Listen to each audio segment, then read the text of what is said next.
Hi Stampers, this is Sheila from Stamping Wishes. Today we're going to be doing a project I'm really excited about. I designed this, oh gosh, probably 10 to 13 years ago.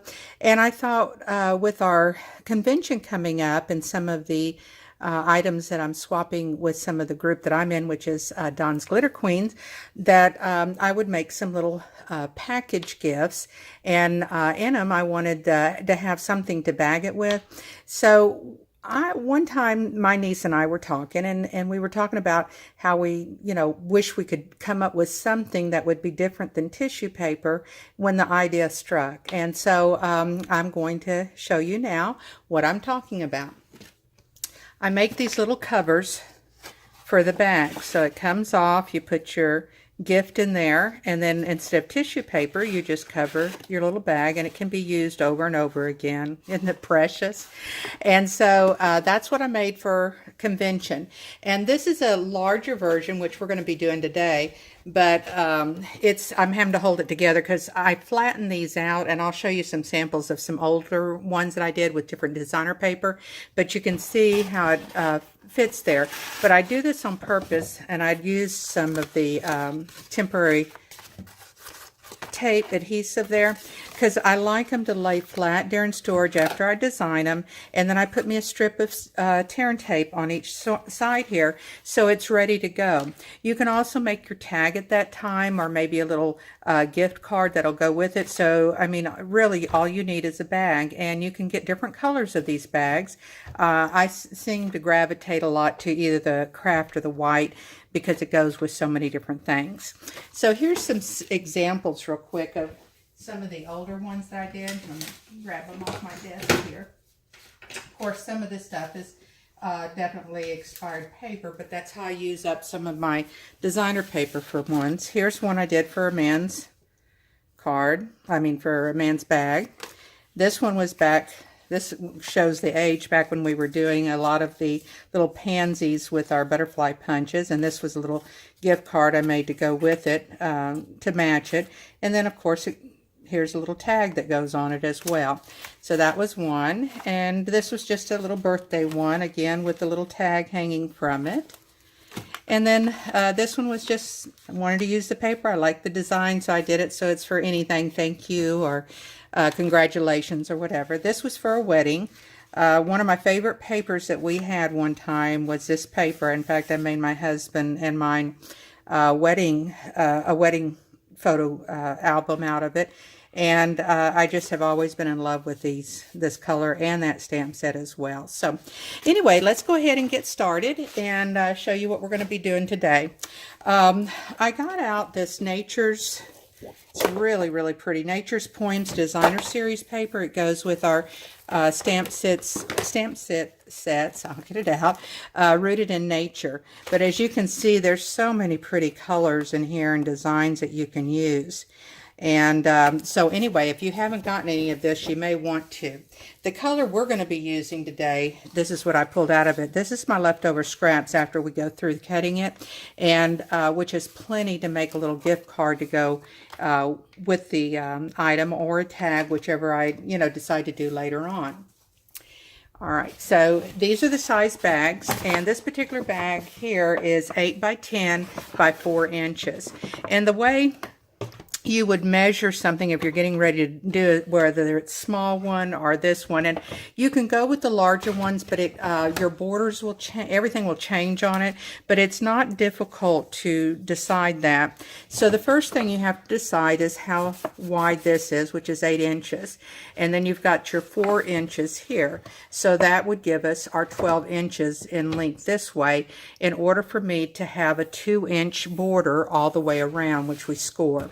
And so like when I made this one, then I made a smaller 1-inch border because the bag is smaller, and I use the same kind of type of decision factor when I'm measuring it.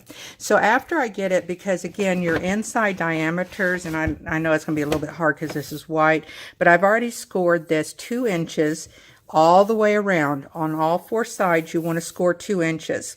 And then when you, and again, this paper is 8, measures 8 wide this way, and 12 this way, because again, this is 4 inches here, and I want 2 extra inches on this side, so that's where you get your 8 inches from your width. Okay, I hope that makes sense.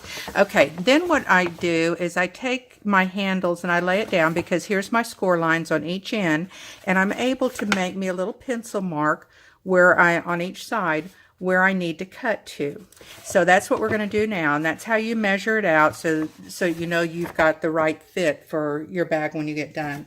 And the bag we're actually going to do today, I went ahead beforehand and stamped it with one of the stamps using soft suede, the soft suede stamp pad. And the design we'll do a little bit later, we'll stamp again some of the items, but I thought to get it going, and I just, when I'm doing the sides, I just put my hand up underneath it. I probably could have done another one here, which I may later, but I just hold my hand underneath it and stamp on those sides, and then these obviously are easy to do because you can fold them down like so, and the same thing on the other side. Okay, so we'll bring that back in later. So let's go ahead and get started with our cutting. And what you want to do is line up on your, because this is 8 inches, you want to be lined up on your 6-inch line over here, right over in this area, on your 6-inch, because that puts you at your 2-inch mark over here. And then I can see through here my little dots that I've put. So I'm going to bring my cutting blade and I'm going to lay it down, and hopefully this is still, I've been using it so much it'll be sharp enough to cut this. Yeah, good. And I'm going to go down to where the other one is. Okay, and then I actually went a little bit too far. Thought there was another mark there. I should have made my mark a little bit darker, but that's okay. It'll still work even if I go a little bit further out. So we'll just make an alternate change here real quick and bring my other dot over here so that we keep it balanced.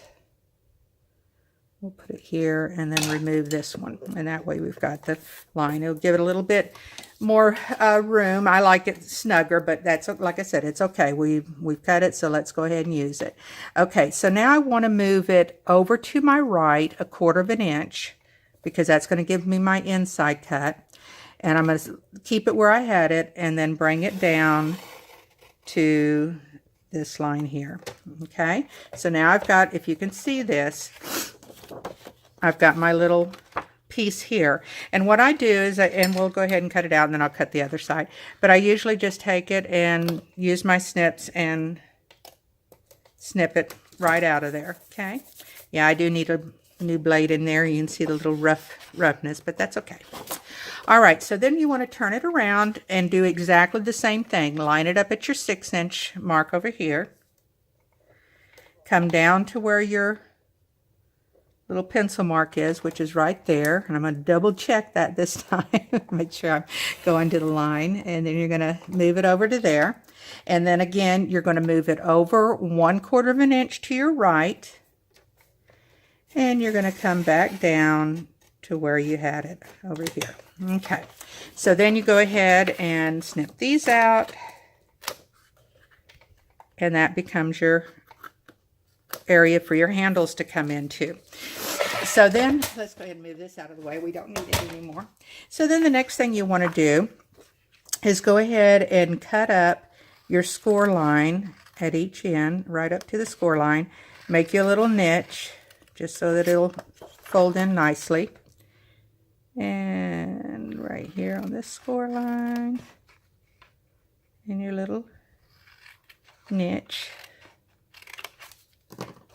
Sure, there's another name for that, but I call them little niches. Okay, and so we'll do it on the totally opposite side. You just turn it around, because this is the only place you're going to cut it. You're not going to cut it on the other areas. Okay.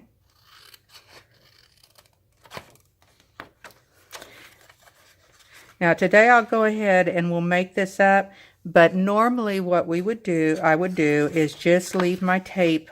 I'd leave it flat, and unless I'm making it for a particular occasion, but I'd leave it flat, and then I leave them laying on my shelf and grab them whenever I have the need for it. So Like I said, a good way to use some of your new designer paper, but also if you have any left over and you're just wanting to use it up, this is great ways to do it.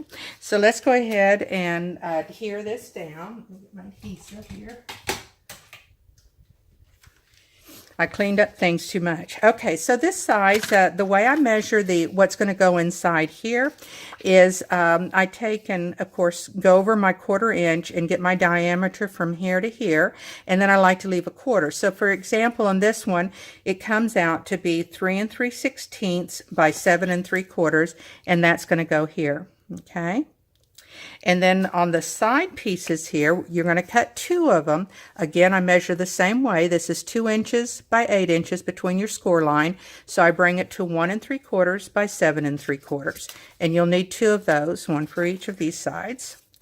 And then for your end pieces, you're going to take and cut 2 of those as well. And again, this measures 4 by 2. So I went at 1 3/4 by 3 3/4.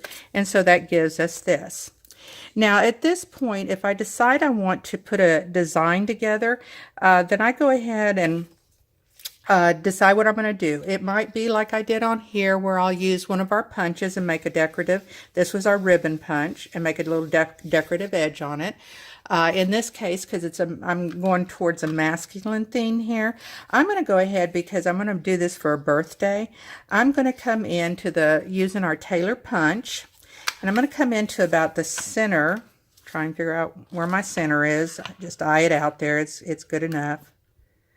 And when it feels like it's balanced, I'm going to punch it. Make sure I get between here well so I don't... Okay, so I'm going to go ahead and punch that.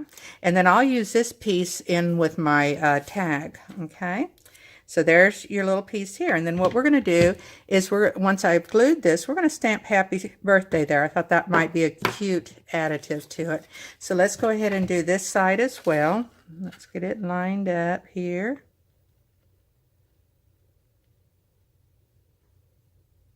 And again, I think that looks good. So we'll save that piece as well. I like to always save my little pieces from this. Okay, so now we're ready. You can either adhere this with your liquid glue or your Snell, whichever you prefer. I'm going, just for quickness today, I'm going to go ahead and use my Snell, but I normally would use liquid. Only because over age and time, I sometimes think that the liquid is a little bit sturdier. So I'm going to come between my lines here, just like I would with doing a card. And I'm going to try and get that balance between. Now that looks about right. Okay. And go ahead and do this piece now. But you'll find this project is so quick and easy. And if you're a demonstrator, I think any of your customers or your clubs would love to see something different and unique like this. I don't believe I've ever seen one before. At least I haven't. And like I said, this was something my niece and I kind of thought up, and I went to town with it when we did. I just thought it was such a great idea, and figured out all of my measurements and designs, and I mean, it just changes from time to time. They're great for craft fairs too, because you can sell them as a set along with your bag, as well as, I'm going to turn this around, make it a little bit easier for me to see lining it up. But you can put a bag in with it. You could make a little note card size, or a tag. Put your cover together, and when they buy it, and they can use it whenever they're ready to use it, and it's all flat and ready to go, brand new when they do. Okay, so, and if you wanted to, you could take, and it looks like I got a little bit of a gap there, so let me get my Tombow glue and put just a tad in there if I can, keep my head out of the camera.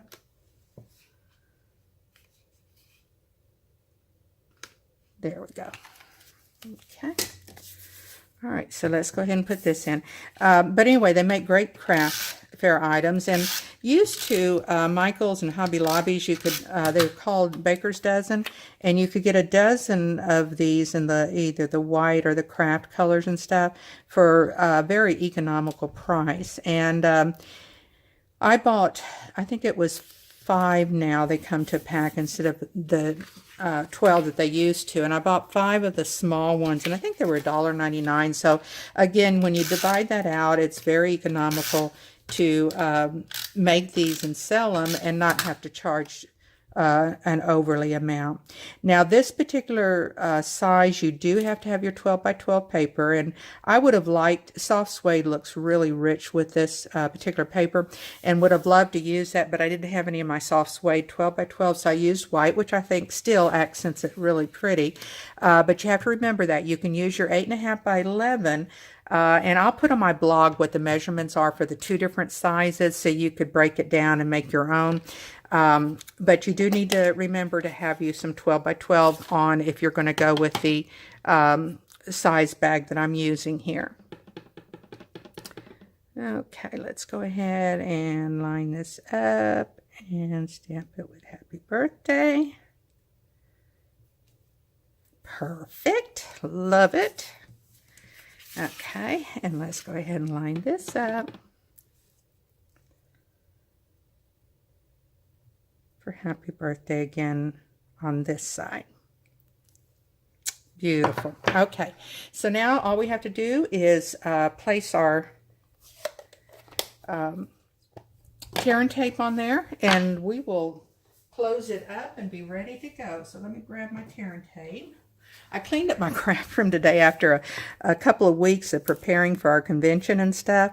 And so everything's real neat and tidy. And this is my filming area that I do. And I also cut here and do a few other, because it's a bar height.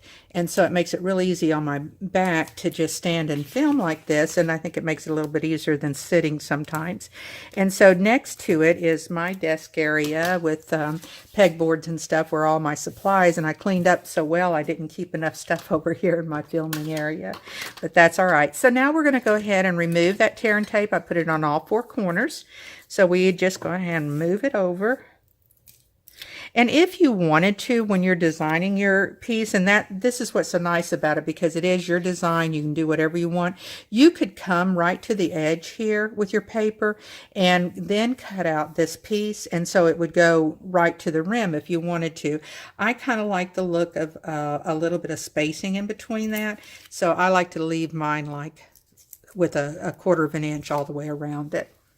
But it's whatever your design would be when you do it. And I should have probably burnished these before I took my tape off. Oh, that's all right. We can make it work. Okay, so I would suggest, of course, burnishing these real well. And then you're going to just make this come in. Try and get a nice little corner going there. Again, if you didn't burnish it, take the time to, let me get this back over here.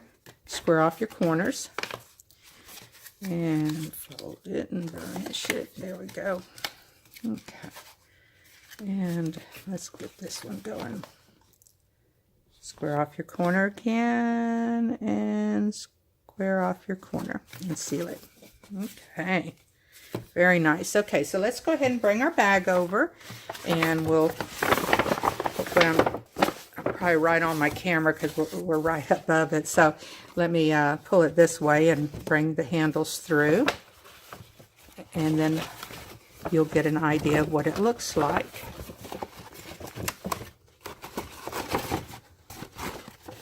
Okay, so there's our finished product. Isn't that gorgeous?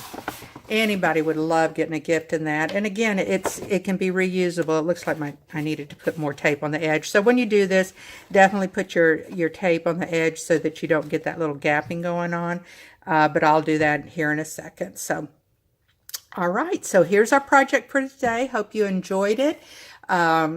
This will come out while I'm at conventions. So hope you enjoy doing your project this way. And God bless you, and hope to see you again real soon.